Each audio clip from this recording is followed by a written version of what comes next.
जंगल में एक भूत हंसते हुए खुद से बात कर रहा था। मैं किसी को भी नहीं छोड़ूंगा। मैं जानवरों को मारकर अपनी शक्तियाँ बढ़ा लूंगा। वह भूत खुद से बात कर ही रहा था कि तभी उसके सामने एक शेर दहाड़ता हुआ आता है। उस शेर को देख हंसते हुए वो भूत बोलता है, ये शेर तो खुद ही मेरे सामने आ गया। मुझे अब मेरा शिकार ढूंढने की जरूरत नहीं है। इतना कहकर वह भूत अपनी एक उंगली से भूतिया जादू करता है और शेर के ऊपर हमला कर देता है, जिसके बाद शेर बेहोश होकर नीचे गिर जाता है।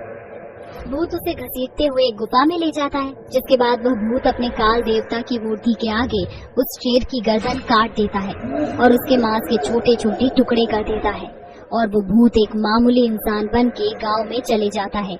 और अगली सुबह वह गाँव में एक मामूली सा कसाई बनकर उस शेर का मांस बेचने लगता है। मांस ले लो, ताजा ताजा मांस ले लो। अरे ये तो कोई नया कसाई लग रहा है। हाँ करण, तुम बिल्कुल सही बोल रहे हो। चलो आज इससे ही मीट लेकर देखते हैं। हाँ भैया, वैसे भी भोला कसाई की दुकान बहुत ही ज्यादा दूर पड़ती है। अच्छा हुआ इसने अपनी दुकान यहीं खोल दी। इतना कहकर करण और राघव दोनों ही उस भूतिया कसाई के पास जाते हैं और उससे बोलते हैं, अरे भैया, ये मीट कैसे दे रहे हो? भैया 140 रुपए किलो है। करण और राघव दोनों ही अपने घर के लिए मीट पैक करवा लेते हैं और अपने घर में जाकर अपनी पत्नियों को वो मीट बनाने के लिए कहते हैं। जब उनकी पत्नी वो मीट बनाकर उनके सामने परोसती है, तब वो खाते हुए बोलते हैं, ओहो कितना टेस्टी मीट है। आखिर ये कसाई इतना टेस्टी मीट कहाँ से लेकर आ रहा है?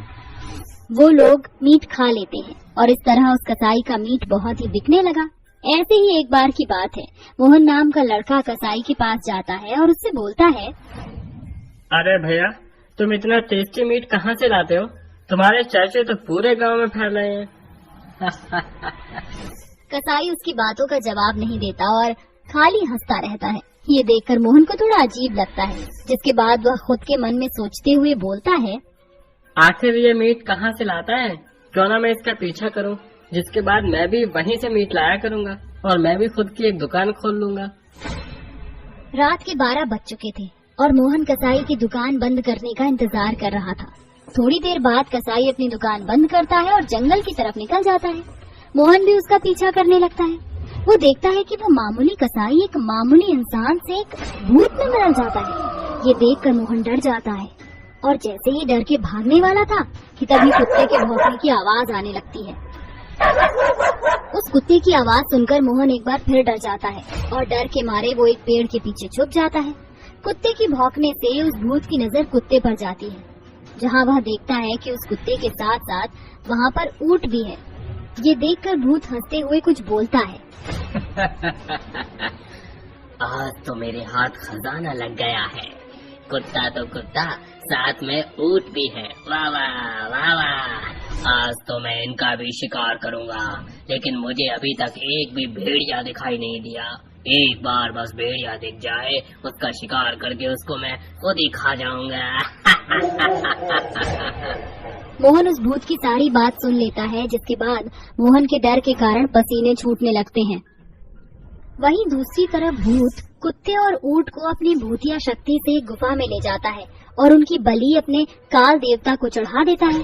थोड़ी देर बाद वह भूत कुत्ते और ऊंट का मांस काट के गांव की तरफ जा ही रहा था कि तभी उसकी नजर मोहन पर पड़ जाती है और वो उससे हंसते हुए बोलता है, अच्छा तो तुझे मेरा सच पता चल ही गया। ठीक है, अब तो नहीं बचेगा। अब इन कुत्ते और बाकी जानवरों की तरह मैं तेरा भी मांस काट कर इंसानों के बीच बेचूंगा और उन्हें खिलाऊंगा। इतना कहकर वह मोहन को मारने के लिए अपने दोनों हाथ लंबे करता है कि तभी उसके सामने एक चमकती हुई आंखें दिखाई देती हैं और थोड़ी देर बाद उसके सामने एक भयानक और खूंखार भेड़िया आ जाता है।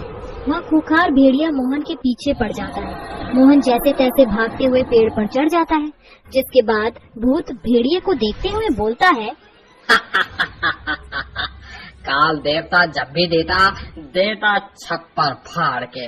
वाह, इंसान तो इंसान, अब तो भेड़िया भी आ गया। अब मैं इस भेड़ियों को खाकर अपनी शक्ति बढ़ा लूंगा। इतना कहकर वह भूत भेड़िए को मार देता है और पागलों की तरह उस इंसान को ढूंढने लगता है। थोड़ी देर बाद उस भूत की नजर पीपल के पेड़ के ऊपर जाती है जहाँ पर मोहन छिपा हुआ था। ये देख कि उस भूत ने मोहन को देख लिया है, मोहन दौड़ते हुए अपने गांव की तरफ जाने लगा कि तभी मोहन को एक तांत्रिक बाबा दिखाई देता है।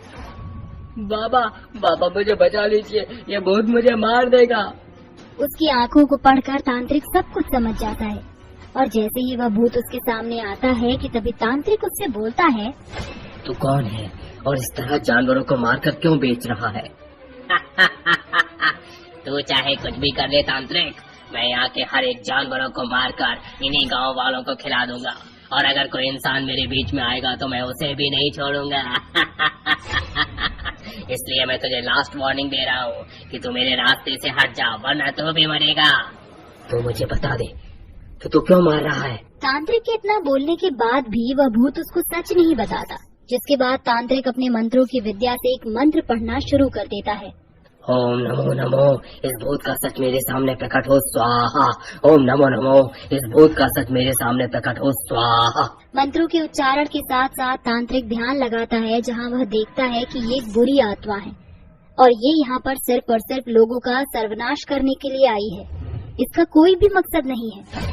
तांत्रिक ध्यान लगा ही रहा था कि तभी वह भूत अपनी भूतिया शक्ति से मोहन को हवा में उड़ा देता है और उसको दूर पेड़ में जाकर पटक देता है। ये देख तांत्रिक अपनी आंखें खोलता है और उससे बोलता है, मुझे सब समझ आ गया कि तू यहाँ पर सिर्फ और सिर्फ लोगों का सर्वनाश करने ही आया है। अब मैं तुझे नहीं छोड़ूंगा।